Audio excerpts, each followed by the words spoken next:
আল হিলালের জিমে একাকী ট্রেনিং, চোখে মুখে নতুন আশা, চরম অনিশ্চয়তার মধ্য থেকে উঠে দাঁড়ানোর আরও একবার। এমন লড়াই তো নতুন নয় তার জন্য।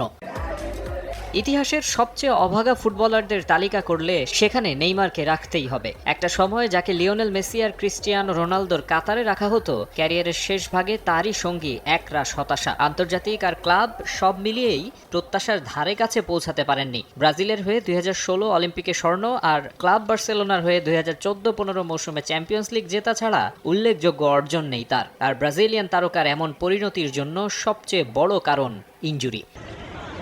প্রতিনিয়ত বিভিন্ন রকম চোটের সঙ্গে লড়াই করতে হয়েছে ব্রাজিলের হিস্ট্রির অন্যতম স্কিলফুল ফুটবলারকে। জাতীয় দলের ম্যানেজমেন্ট তাকে নিয়ে পরিকল্পনা সাজাতে পারেনি। কারি অর্থ দিয়ে তাকে দলে ভিড়িয়ে লাভ হয়নি কয়েকটি ক্লাবেরও। অবশ্য নেইমারকে নিয়ে আলোচনা থামেনি। অসম্ভব প্রতিভাবান ফুটবলার দীর্ঘদিন মাঠের বাইরে থেকেও নজর কেড়েছেন সবার। সবশেষ 2023 সালের অক্টোবরে উরুগুয়ের বিপক্ষে ফিফা বিশ্বকাপ বাছাইয়ের ম্যাচে লিগামেন্টের গুরুতর ইনজুরিতে পড়েন নেইমার। ওই এসিএল ইনজুরির কারণেই গেল প্রায় 1 বছর মাঠের বাইরে ব্রাজিলিয়ান তারকা। সবশেষ 2 মেগা ইভেন্টেই তার কাছ থেকে সেভাবে সার্ভিস পায়নি সেলেসাওরা। 2022 বিশ্বকাপের সব ম্যাচে খেলতে পারেননি, এবছর কোপা আমেরিকাতেও ছিলেন না।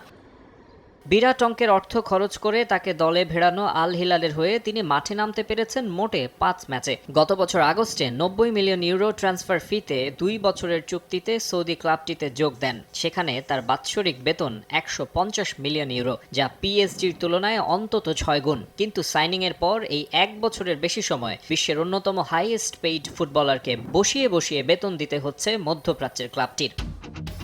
তবে এই আস্থার প্রতিদান দিতে মরিয়া নেইমার, তাই ম্যাচ ফিটনেস ফিরে পেতে কঠোর পরিশ্রম করে যাচ্ছেন। শোনা যাচ্ছে তাকে মাঠে দেখতে আর বেশি দিন অপেক্ষা করতে হবে না ভক্তদের। মেডিকেল টিম থেকে জানানো হয়েছে রিকভারির ফাইনাল স্টেজে আছেন নেইমার। বছর শেষ হওয়ার আগেই ম্যাচ খেলতে রেডি হয়ে উঠবেন। যদিও একটা জটিলতা থেকেই যাচ্ছে। নির্দিষ্ট সময়ের মধ্যে সর্বোচ্চ 8 বিদেশি ফুটবলারের নিবন্ধনের নিয়ম রয়েছে সৌদি ফুটবলে। সবশেষ ট্রান্সফার উইন্ডোতে সব স্লট পূরণ করে ফেলায় নেইমারের রেজিস্ট্রেশনের সুযোগ পাচ্ছে না আল হিলাল। তাই 2025-এর উইন্ডোর জন্য অপেক্ষা করা ছাড়া উপায় নেই এই সুপারস্টারের। মাকসুম আলম খান, সময় সংবাদ।